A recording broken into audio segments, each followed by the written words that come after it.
Boa tarde, nós somos do podcast Jus Desesperandi, eu sou a Rafa. E eu sou a Carol. E hoje a gente tem um convidado ilustre aqui, super especial, é o Dr. Fábio Cadilli, foi inclusive meu orientador na faculdade. Meu mentor. E o professor Fábio, né, que pra gente é professor ainda, né? Ele tem anos e anos de prática e principalmente na área trabalhista, né? Gostaria que tu se apresentasse, Fábio. Que responsabilidade. Já começou jogando a pressão, eu até brinquei no Instagram, acho que foi da Rafa que eu coloquei, que pressão.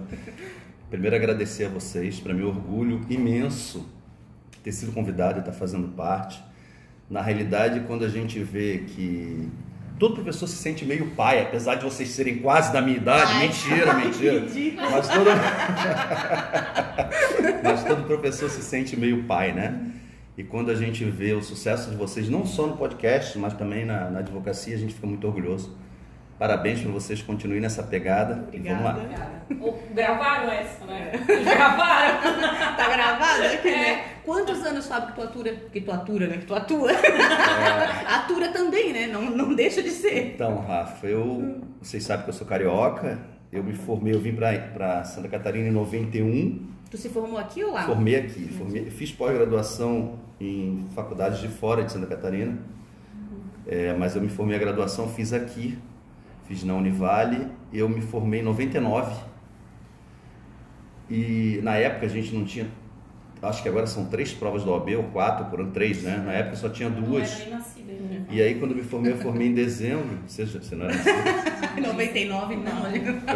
Eu formei em dezembro, então a primeira prova da OAB que tinha era em março. E aí eu tive a felicidade de passar nessa primeira, e aí peguei minha carteira em meados de 2000. Então tem 22 anos aí que a gente está nessa... Vai fazer agora 22 anos. E 22 anos na área trabalhista ou já Não atuou em só, outras? na realidade, principal, talvez a atividade principal seja trabalhista, né? Mas eu trabalho com também a parte empresarial.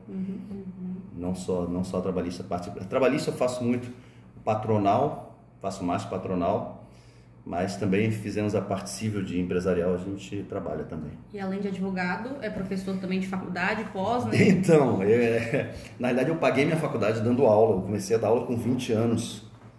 Eu lecionei matemática, química e física. Meu Deus.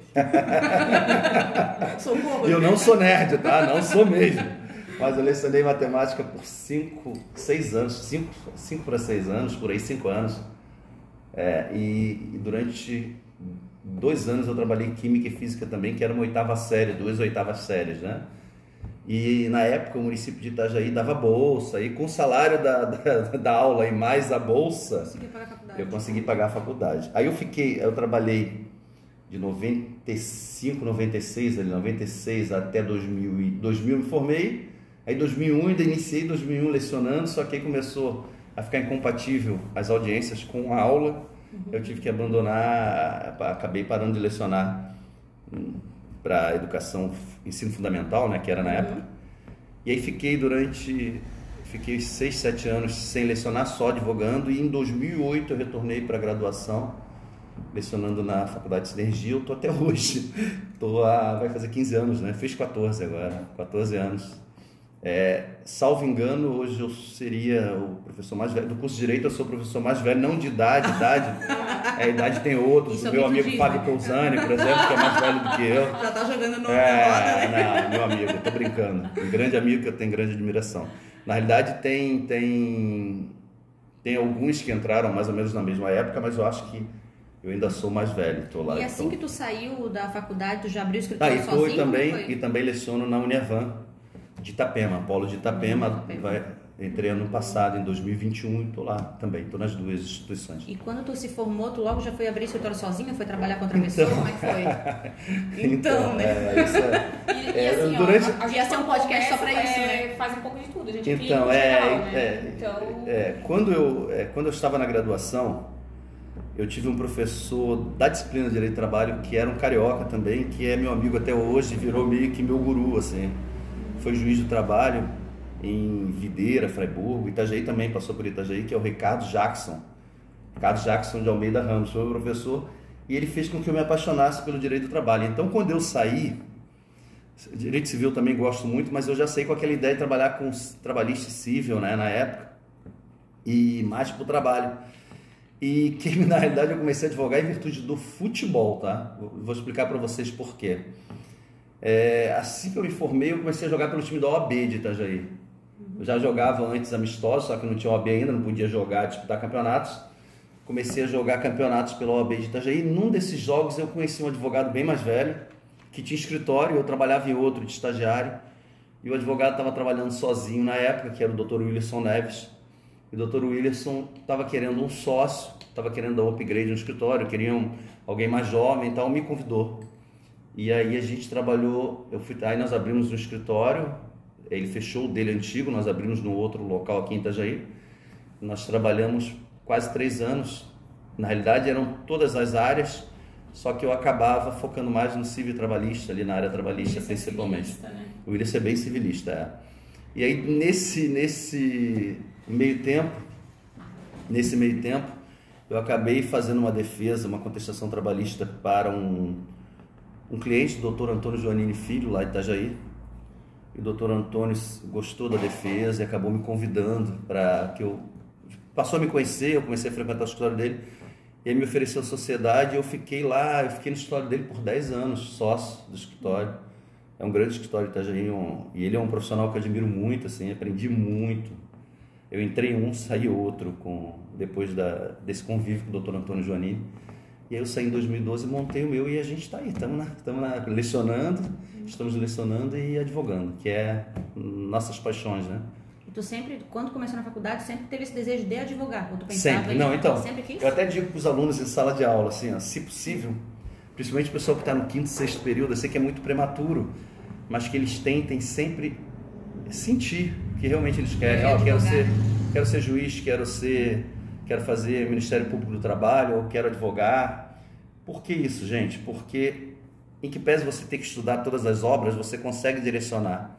Existem obras mais práticas, existem obras mais teóricas. Existem obras que você estuda para o concurso da magistratura, existem obras que você estuda para o Ministério Público do Trabalho. E você decidindo antes, você já consegue focar. Eu, no 6º período, eu já sabia que eu queria advogar, não queria fazer concurso. Eu estudei para isso. A gente comenta desde o primeiro podcast, né, que a gente advogar foi sempre lá no final. A gente entra na faculdade achando que a gente vai ser ministro do STF, depois desembargador. Sabe que eu nunca tive, é depois engraçado, a gente quer passar no TCC, né, Rafa? Deu o diploma, é o que a gente quer. Você sabe que você passou no TCC porque eu te orientei, né? A humildade, né? Não, foi um ótimo orientador. É brincadeira. Ia passar. Não, mas não é porque tá na minha frente, é um ótimo orientador, realmente, é um ótimo professor, né? Quem já teve aula com ele com certeza sabe. Eu, por exemplo, né? A gente sempre fala aqui no podcast sobre isso, das áreas, né? Que eu e a Carol, a gente faz áreas diferentes.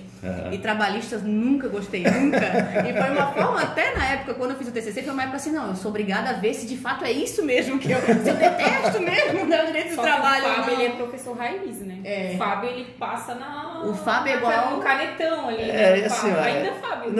Mudou, assim, acho que a gente tem que ir se adaptando ao momento, né? Vai modificando um pouco. O Fábio, ele é raiz estilo Agostinho Carrara, né? Ele vai pro fórum lá com blazer xadrez e a calça roxa. Ele não abandona as tradições.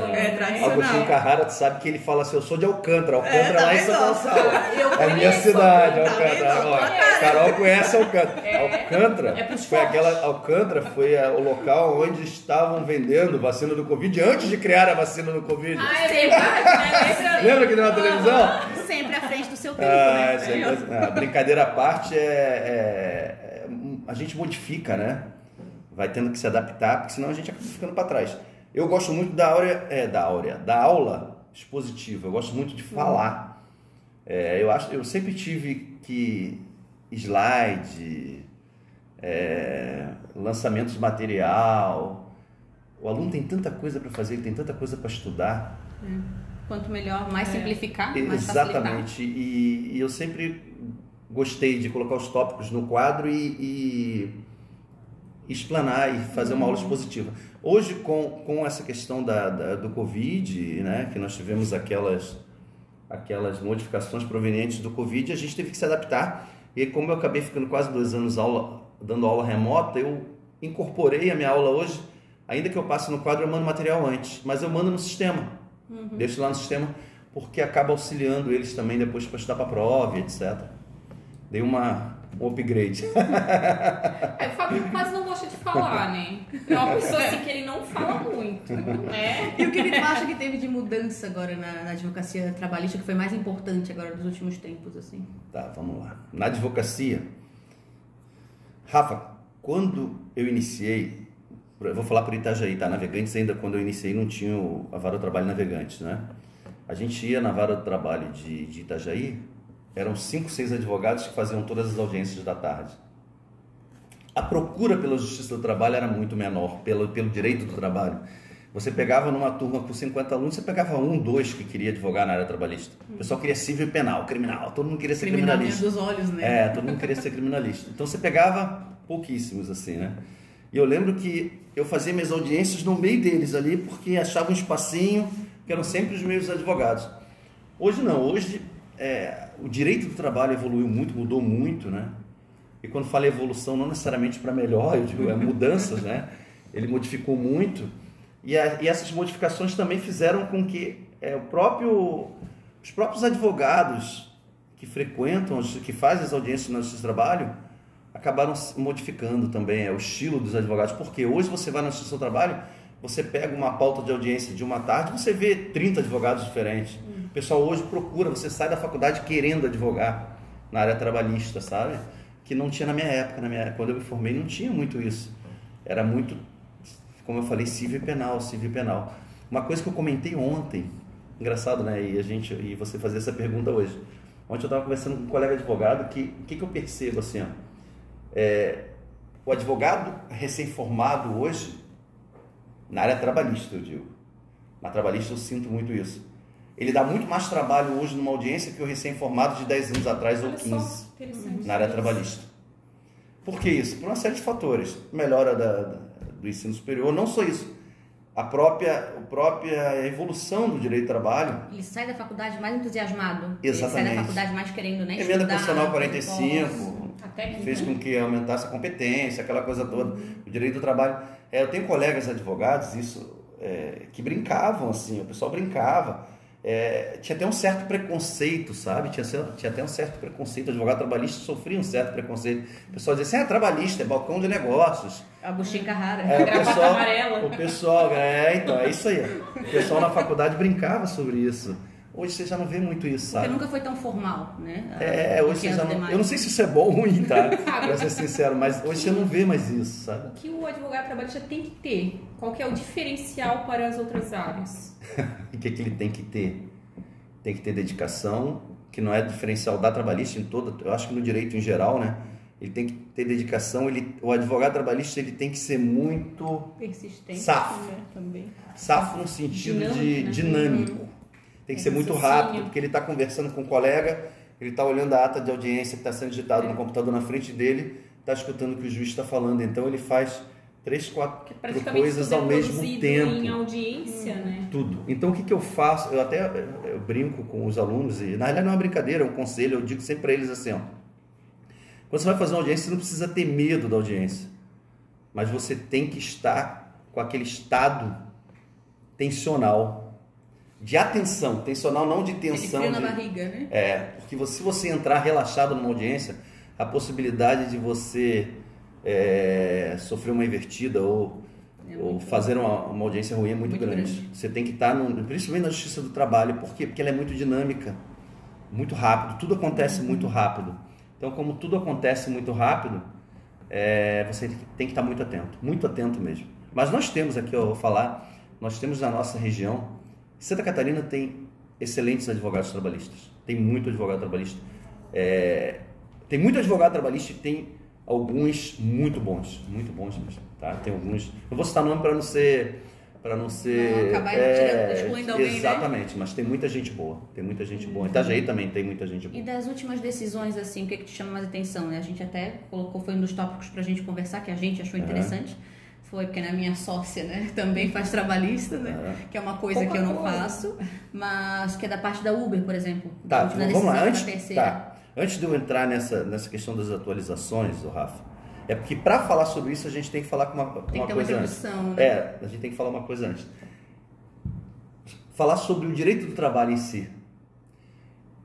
Como é que está o direito do trabalho hoje? Quais são as tendências do direito do trabalho? Primeiro a gente tem que entender para que serve o direito do trabalho, qual é a ideia?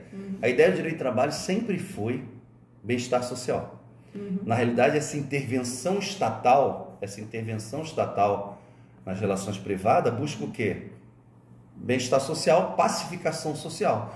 Por isso a necessidade da intervenção estatal do ente público intervir diretamente nas relações privadas. O que tem acontecido hoje? E a gente viu isso na reforma trabalhista, né? Nós temos uma corrente, graças a Deus, minoritária, que defende que se exima totalmente, que se retire totalmente essa regulação estatal das relações privadas, então que o direito do trabalho seja regulado pelas regras de mercado. Total, pelas regras de mercado não, melhor, que o direito de trabalho seja totalmente regulado pelas regras de mercado. E tem uma outra corrente que agora que é majoritária e que também não é muito bom para a gente, principalmente para o advogado mais conservador, que é a corrente da flexibilização, que defende que o suposto excesso de regras trabalhistas atrapalharia, né, a gestão empresarial e o crescimento do país. Um exemplo que a gente tem disso, e aí vem aquela história da reforma trabalhista que muita gente pensa que foi do atual presidente, não foi, na realidade foi do Michel, Temer, né? Foi do ex-presidente Michel Temer, que vem o artigo 611-A da CLT, que fala do negociado sobre legislado, aquela questão, dando muito enfoque à convenção coletiva e etc. A gente tem que cuidar com isso. A tendência hoje, aí você vai me perguntar assim, professor, isso é o costume. Você vai me perguntar, Fábio, o direito do trabalho está em crise? Eu não sei se ele está em crise, mas com certeza ele está em transição. E é engraçado, se vocês perceberem, olha só, o direito do trabalho do Brasil, ele está muito ligado à ideologia de governo. Eu sempre falo isso. As pessoas não param para pensar nisso. Veja bem, CLT, criação da Justiça do Trabalho, reconhecimento dela como órgão judicial, CLT, Getúlio Vargas, centro-esquerda, PTB, acho que era PTB o Getúlio. Aí a gente passa pelo período militar, no período militar tem pouquíssima produção de direito processual do trabalho, e coletivo também muito pouco, até porque o grevista era considerado subversor social, mas a gente tem uma produção significativa de direito material. O Fundo de Garantia é um exemplo. Nós temos uma produção significativa de direito material. E a gente entra naquele período direta já, é o clamor social para uma nova Constituição Federal, vem a Constituição de 88, e a Constituição de 88 ela pega o artigo, vários, mas o 6, 7, 8 e 9 é todo o direito do trabalho, 7, 8 e 9 mesmo é total. Então, ela faz com que o direito do trabalho ele ganhe uma amplitude, e aí aí entra o presidente, passando por Collor de Mello, aquela coisa toda, entra Fernando Henrique Cardoso, PSDB na época. Eu não gosto muito dessa diferenciação. Hoje a gente vê bem essa polarização de esquerda e direita, mas não tinha muito isso no Brasil, né? Sempre foi tudo muito misturado. Sempre foi tudo muito misturado. E nós tínhamos na época o PSDB, que na época era direita, era considerado direita. Era centro-direita. Centro-direita, era mais centro que direita, mas era centro-direita. Nós tínhamos na época o deputado Aloysio Nunes, que voltou agora com Michel Temer, era o ministro das Relações Exteriores. Eu acho, do Michel, do presidente Michel Temer, do ex-presidente, que lançou aquela ideia junto com o senador Antônio Carlos Magalhães, falecido Antônio Carlos Magalhães, capitanearam a ideia de extinção da Justiça do Trabalho. Então, você percebe que quando a gente tem um governo mais de centro-esquerda, é uma ideia, quando é centro-direita, é outra ideia, porque a centro-direita defende mais o livre mercado, aquela coisa toda. E aí a gente entra no governo do ex-presidente Lula, que seria ligado à base sindical do ABC Paulista, né? Nesse governo do presidente Lula, a Justiça do Trabalho ela ganha uma amplitude grande, porque acaba ocorrendo a Emenda Constitucional 45, em dezembro de 2004. A Emenda Constitucional 45 aumenta a competência da Justiça do Trabalho. Quando aumenta a competência da Justiça do Trabalho, você acaba com aquela ideia de extinção da Justiça do Trabalho, porque ela ganha uma força absurda. Então, todos aqueles rumores, vai extinguir, não vai extinguir, fica por terra a Justiça do Trabalho. E eu acho que eu tenho certeza que a Emenda Constitucional 45 foi o ponto da virada. A Emenda Constitucional 45 foi muito importante, sabe, para a Justiça do Trabalho, porque para o direito do trabalho, não para a Justiça do Trabalho, para a Justiça por consequência, né? Mas foi muito importante para o direito do trabalho, porque até a questão de quem vê de fora o direito do trabalho, porque o direito do trabalho, ele se resumia anteriormente à verba rescisória. A partir da Emenda Constitucional 45, a gente começou a decidir acidente de trabalho, dano moral na empresa. Então, você aumenta a competência, você aumenta a responsabilidade, por consequência, você fala em extinção. E assim ficou. Aí veio o governo do presidente Temer, que é PMDB, né? Centro, também com essa ideia de mercado, de livre mercado, modernização, de gestão empresarial, realizaram a reforma trabalhista, que para mim é um grande Frankenstein. Eu não vou entrar no mérito se foi bom, se foi ruim. Para mim é um Frankenstein, foi um apanhado de um pouquinho de cada coisa. Era uma junção. Ficou... É que assim, a justificativa que foi dada para se reformar, né, foi uma justificativa vazia. A justificativa foi a diminuição do emprego, né? Que não ocorreu. Na realidade, a diminuição do emprego não ocorreu. Então, a justificativa social ou econômica também da reforma trabalhista não se confirmou.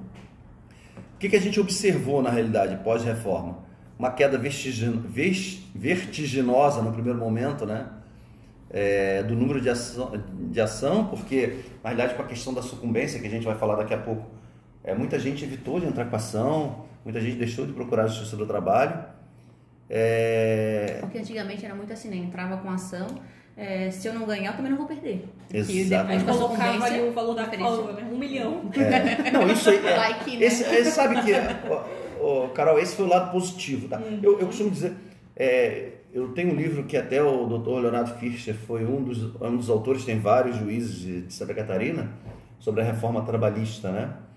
E aí eu acho que, eu não vou lembrar quem é o autor agora, mas um dos autores, ele traz de forma muito clara porcentagem de o que a reforma trabalhista favoreceu o empregador, que favoreceu o empregado, que favoreceu nenhum nem outro.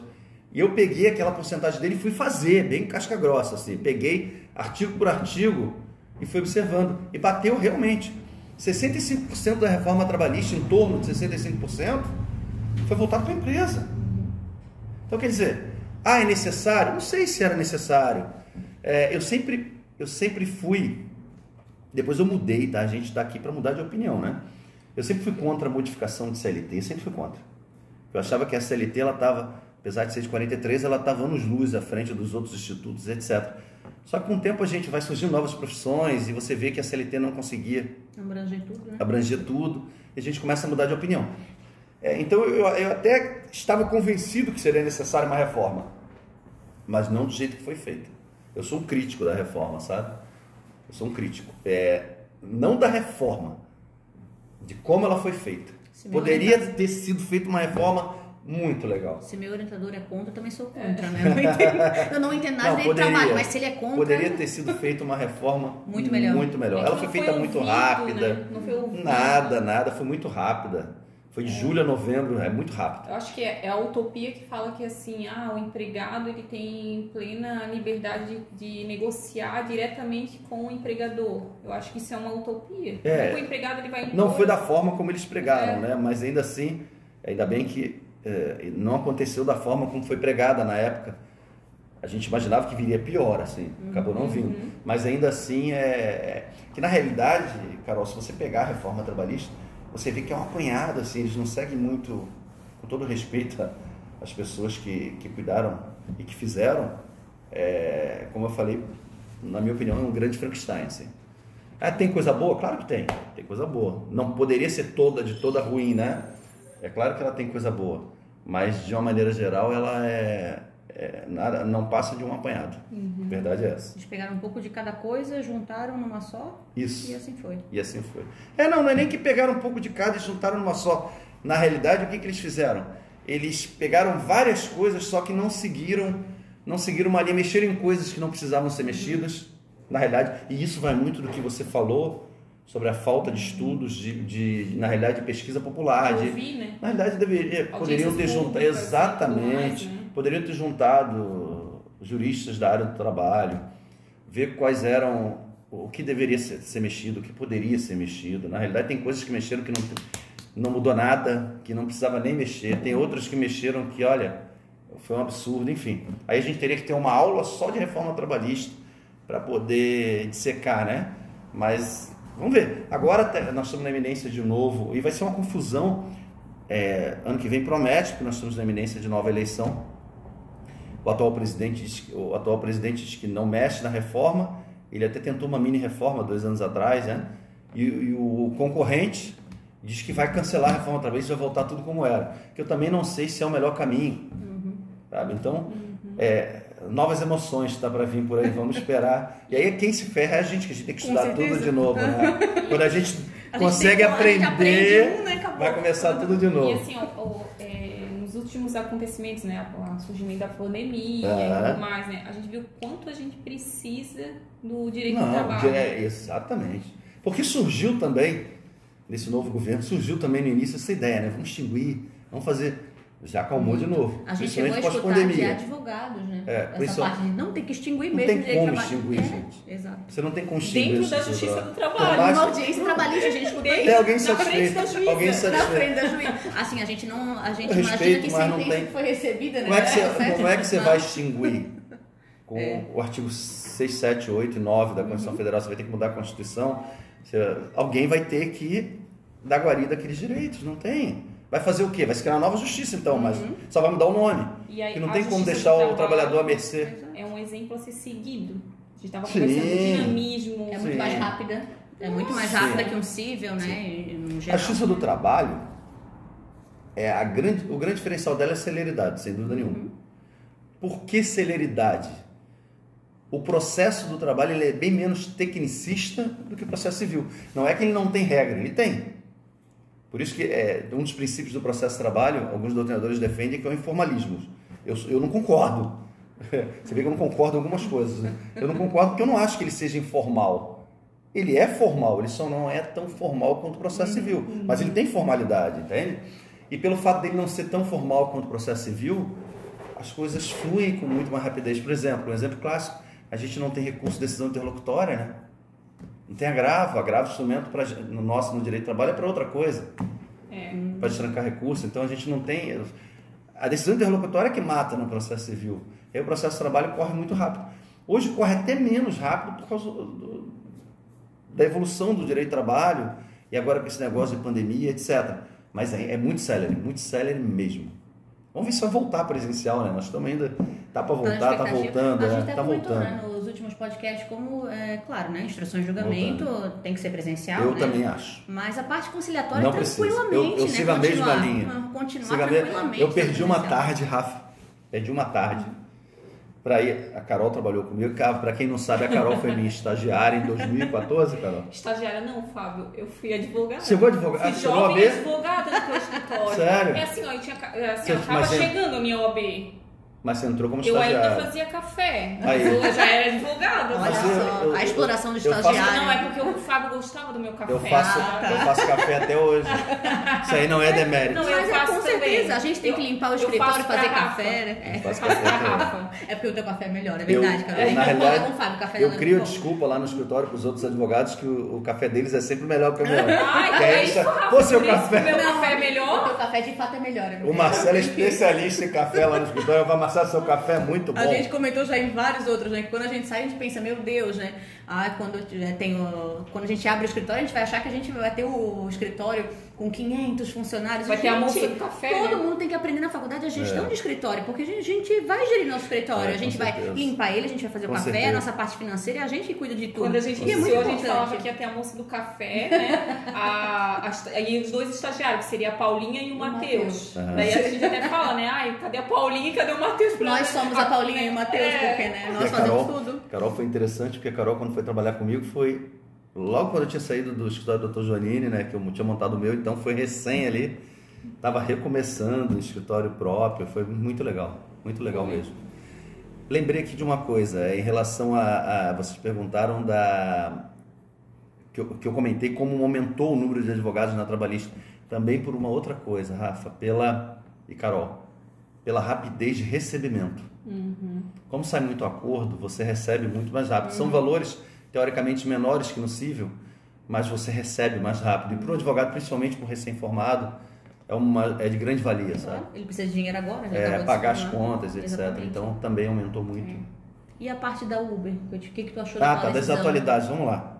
O que nós temos aí de atualidades? Antes de falar da Uber, nós tivemos uma decisão agora da terceira turma do TST, uma decisão polêmica, do professor, polêmico, o professor Maurício Godinho Delgado. O Maurício Godinho Delgado, para quem não sabe, foi advogado muito tempo, foi advogado alguns anos em Minas Gerais. Depois ele fez concurso e virou juiz em 89 em Minas Gerais, só a título de curiosidade. Depois virou juiz do TRT mineiro e agora está no TST. É uma sumidade, o livro dele é absurdamente bom. Eu lembro que eu fiquei um mês para ler o primeiro capítulo, porque é uma linguagem, brincadeira à parte, lógico, né? Mas é uma linguagem muito rebuscada, mas o livro é excepcional. E eu fiz, depois se vocês quiserem, eu fichei esse livro, tá? Não sei onde é que tá, mas eu fichei, 1.000 e poucas folhas. Nossa. Demorei um tempão fazendo, mas eu fichei. O livro é sensacional. Ele foi relator, né? Foi. Dessa decisão. O problema é que a gente... não foi unânime, né? Não foi. O problema é que nós temos já da quarta e quinta turma, nós já temos decisões... Contrário, né? Da quarta e quinta turma, contrárias ao vínculo empregatício do Uber, que sinceramente, e aí é muito pessoal, eu entendo que não tem vínculo empregatício. Para mim é uma profissão eminentemente autônoma. Exato. Tanto que o governo federal viu ontem na televisão que o governo federal está tramitando um projeto de lei para tentar criar, eu não sei como é que eles vão fazer isso, para tentar criar direitos próprios para o motorista de aplicativo. É porque tem a questão do acidente de trabalho, né? Tem essas discussões. Inúmeras questões, né? Tem.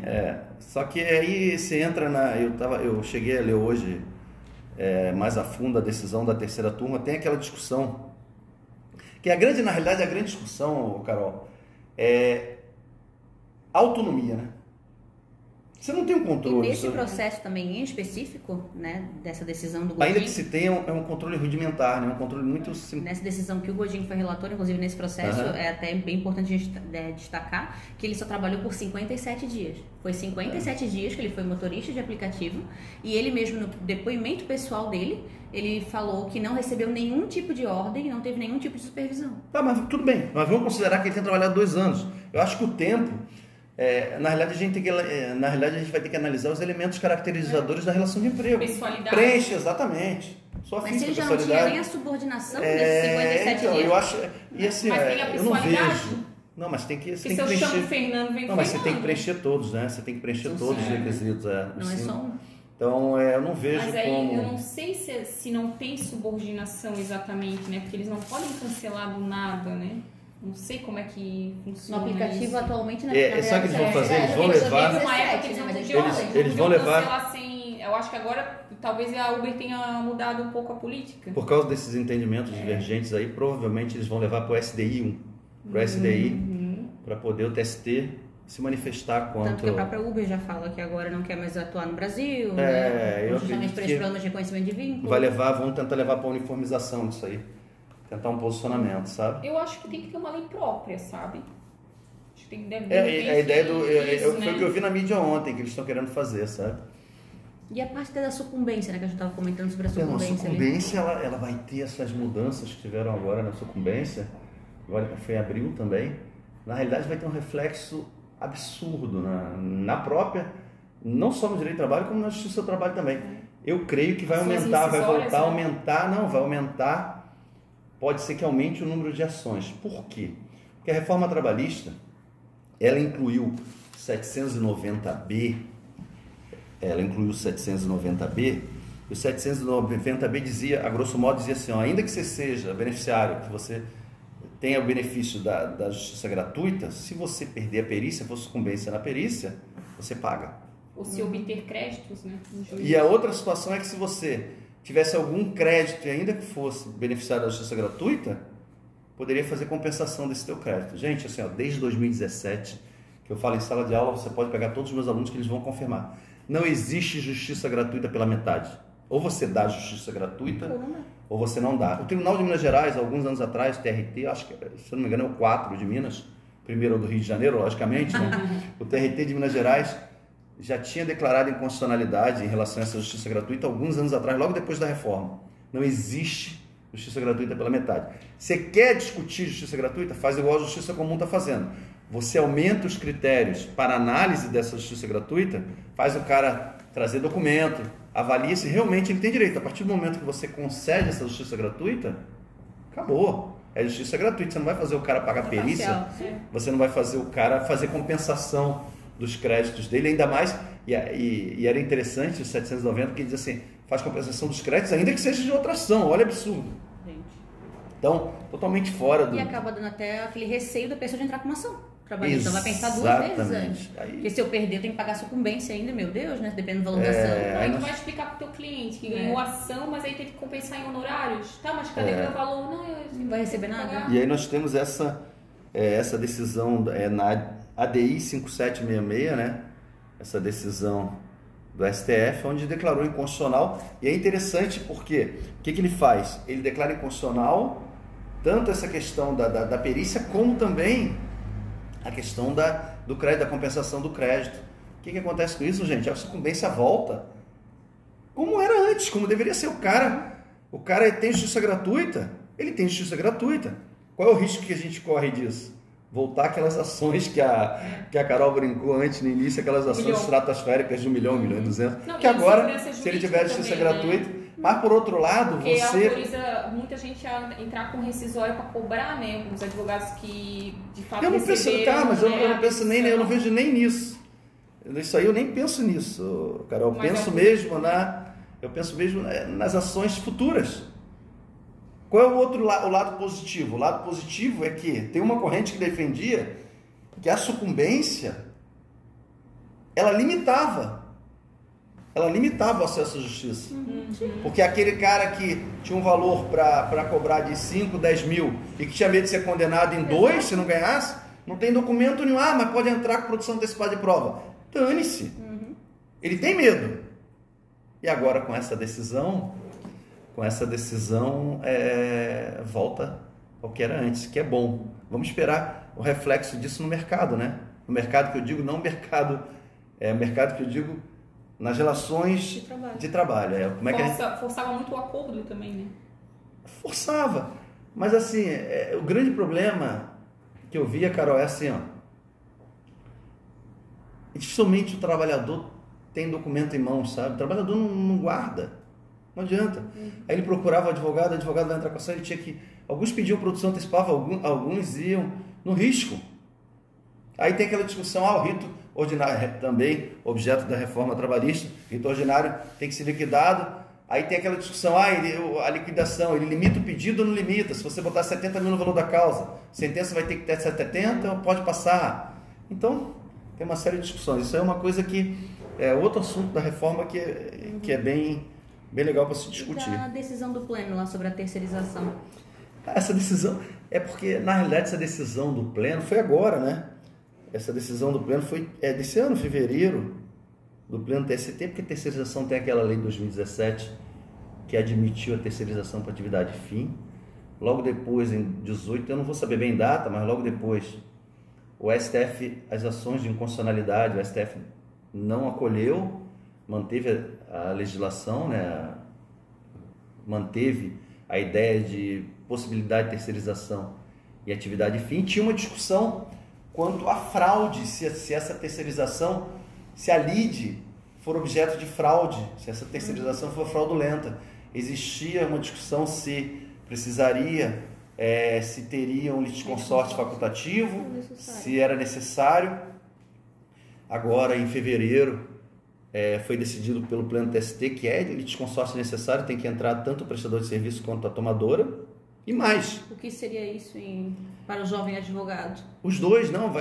Na realidade, o que seria isso é que tanto a empresa que ele trabalhava quanto a empresa onde ele prestou o serviço, as duas vão ter que ser colocadas. E qual é o objeto disso? Isso é muito importante, porque se você não coloca uma das duas, a que ficou de fora não tem direito à ampla defesa, né?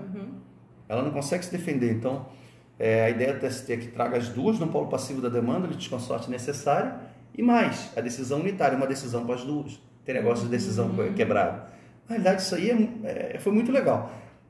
Economia processual, celeridade, tudo isso está vinculado a essa decisão do TST que eu achei fantástica. E tu quer falar também, Fábio, sobre essa, no que tange, né, a gestante, nessa lei 14.311 de 2022? Então, nós já falamos tanto sobre, vamos falar, nós já falamos tanto sobre pandemia nos últimos 2 anos. Inclusive o meu TCC, que tu foi meu orientador, foi sobre a estabilidade da gestante. Foi mesmo. Com aquelas MPs, né, que a gente falou de pandemia, em sala de aula e fora dela.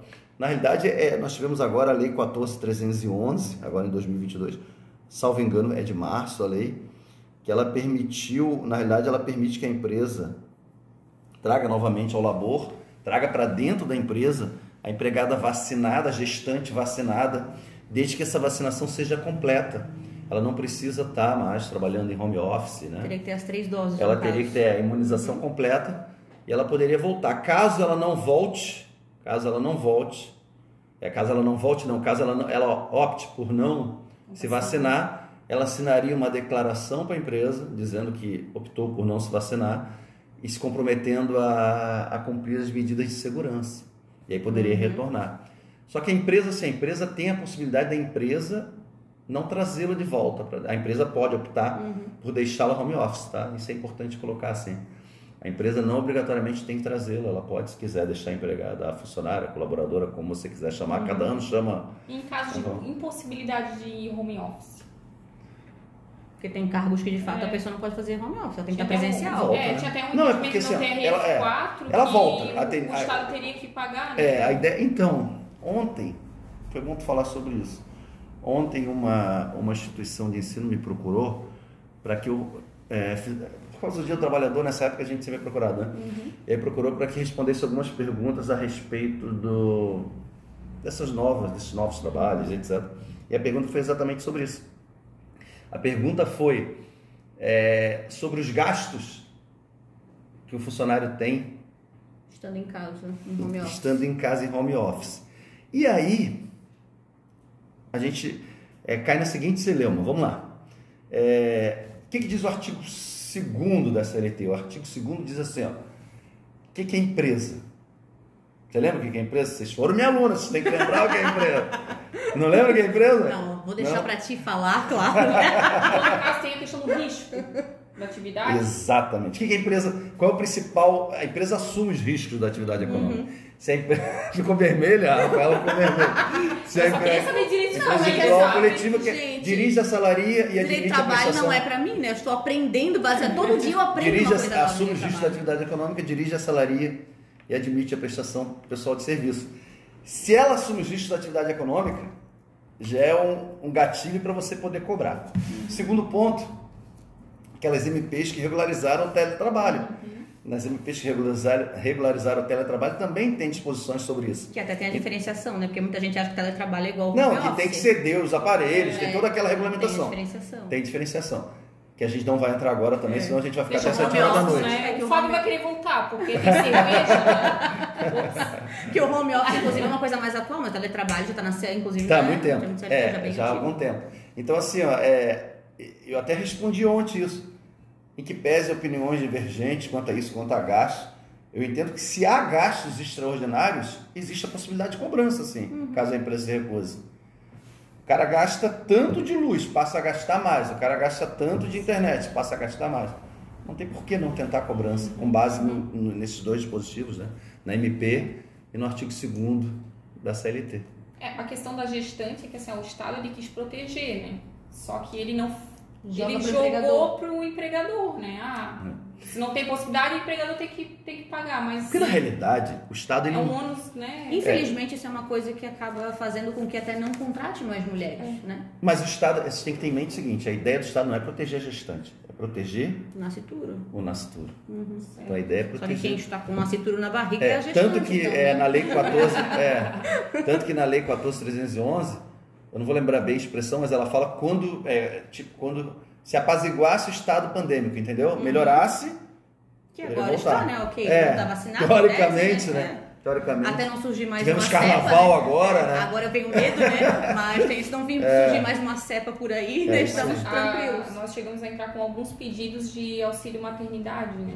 No caso, o Estado fazer o pagamento desse período, enquanto a gestante estivesse em casa e sem a possibilidade de home office. E teve o deferimento. Pô, que legal. Porque a pandemia também, ela, né, foi bem Parabéns. complicado para o empregador também. Horrível. Então jogar essa responsabilidade também para o empregador acaba falindo todas as empresas. Mesmo que tenha a questão do risco da Rafa, atividade, não era uma coisa que assim, quem ia saber que ia ter uma pandemia? A pior coisa que aconteceu na pandemia, além de todas as mazelas, efeitos da pandemia, eu digo, na nossa profissão, a gente, quanto advogado, né, o cliente ligar e falar assim, ó, dia 19 ou 21, Santa Catarina entra naquele período que nós ficamos em casa, o dono da empresa te ligar e falar assim, Fábio, o que eu faço agora? E você não saber o que dizer pro cara, porque era tudo muito novo, né? Ninguém sabia, na realidade, o que estava acontecendo, o que iria acontecer. E era portaria atrás de portaria. Não, e antes disso... Levantava de manhã, uma cidade estava em lockdown, eu acho que... a gente estava em lockdown, não. Então, como é que fica que o pessoal que mora aqui trabalhava lá? Então é complicado. A nossa geração, nós que passamos por isso aí, foi um aprendizado sem igual. Sem igual. Nós vamos contar para os nossos netos e... E vai ficar virando por muitos e muitos anos, porque vai ser igual essa, né, a gripe, como teve... Mas foi... Não é uma coisa que vai acabar de uma hora para outra, não vai. A gente vai ter vai. surtos e surtos ainda da doença. Esperamos que não, né? Mas a tendência... É o que, né? A tendência é...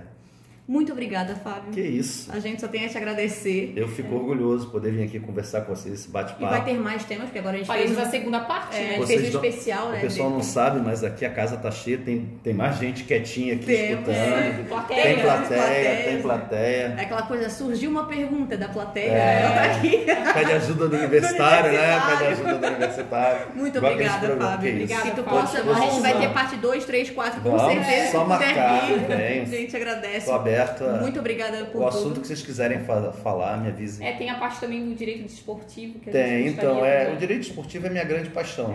Vamos fazer Mas a gente vai falar do Flamengo, que fique claro que é o melhor. Sem clubismo, como é que pode? A gente não pode, tem que falar do Botafogo, tem tá? Que ser, sem clubismo. A gente tem que ser imparcial, né? Mas é uma grande paixão, junto com o direito do trabalho. Eu fiz pós também na área de direito esportivo e... Tu é mestre também, né, Fábio? Eu sou mestre em gestão de políticas públicas pela Univale, sou pós-graduado em Direito do Trabalho, em Processo do Trabalho, em Direito Notarial e Registral e em Direito Desportivo. Meu Deus, né? É muita coisa, né? É muita carga, né, para esse homem, né? A experiência, né? Que nada. E é porque ama a profissão, né? Gosto muito. E assim, o operador de direito ele não pode parar, né? O advogado, assim, a advocacia tem uma coisa muito interessante, assim, é difícil tu ver advogado velho, né? A advocacia judia muito do advogado. A verdade é essa, ele cai o cabelo fica branco. A gente com 30 anos parece ter 60, né? Exatamente. E assim, a gente não precisa de despertador. O advogado ele não precisa de despertador. A ansiedade, 6 horas da manhã já tem o coração a ansiedade desperta. Exatamente. E assim, e o direito e a advogacia é uma profissão... Ou o cliente liga, é verdade? Gente, o Rivotril é igual e a advocacia... né? Não sei, eu não uso. A advocacia tem uma coisa interessante. Eu pratico esporte. E a advocacia tem uma coisa interessante, você quer ver? Quando você está trabalhando, é igual barco pirata. Quando você está lá na praia, você quer entrar. Quando você está dentro, você quer sair. É igualzinho, a advocacia assim, não que você queira sair, mas quando você está durante a advocacia, você está torcendo para entrar as férias. Quero férias. Tá de férias. O óculos está torto, o óculos está na orelha, você já está com o cabelo todo arrepiado. Quando chega aí, senta de férias, pelo menos comigo, assim, os primeiros 10 dias ali no recesso, depois eu já começo... Quando a gente volta pro escritório, assim, ai, aleluia, né? Sente falta da adrenalina, hein? Interessante isso, né? Sente falta da adrenalina. É porque a gente se acostuma com esse ritmo. Do ódio, né? Do ódio de todo dia, né? Ela tá dizendo que a gente está aqui com nossos universitários aqui que estão concordando. Em parte, né? Em parte eles discordam, né? Porque você está viajando, é diferente, né? É lógico. Se você estiver em Garopaba, né? Lá na Guarda do Baú, as nossas universitárias são mais chiques, elas ficam para fora do país. Elas não ficam a Garopaba. A Garopaba para elas é assim, ó, 2 horas. Praia do Rosa, esquece. Não, isso aí é coisa que elas vão passar uma tarde lá durante a semana. É tranquilo para nossos universitários, entendeu? Eu sei que vocês dois vão muito pro Nordeste, que eu acompanho. Queremos voltar, inclusive. pro México, México. Mas assim, não é uma coisa que a gente vai ser, a gente foi uma vez, que fique claro. Queremos e de novo queremos, né? Eu já gosto Até de ficou o apelo, se um cliente estiver ouvindo, pague os nossos honorários pra gente ir pro México novamente. Dá um presentinho pra gente, vai direto, né? Ali já pode passar o Pix aqui eu já passo pra vocês, tranquilo. Então é isso, gente. Muito obrigada por ter ouvido a gente até aqui. Muito obrigado, Fábio, por ter vindo participar. Eu que agradeço. Venha na parte 2, 3, 4, 5, que a gente vai fazer com certeza, porque direito de trabalho, tema não falta. Não falta. E pode vir assistir também, né? Como as universitárias, é verdade. Universitários, né? Um abraço, muito obrigado. Mais uma vez agradeço. Fico orgulhoso de poder estar fazendo parte. E estou à disposição. O que vocês precisarem é só chamar, nós estamos aí. Muito obrigado. E um abraço para quem está ouvindo também. Bastante aluno mandou mensagem que iria acompanhar. Um grande beijo para todos aí. Fiquem bem. Muito obrigada. Feliz Dia do Trabalhador também para quem está escutando a gente, né? Feliz Dia do Trabalhador. 1º de maio, dia da publicação da CLT. 1º de maio de 1943. E agradeçam a CLT, gente, é muito importante. Muito obrigada. Abraço. Tchau, obrigado. tchau.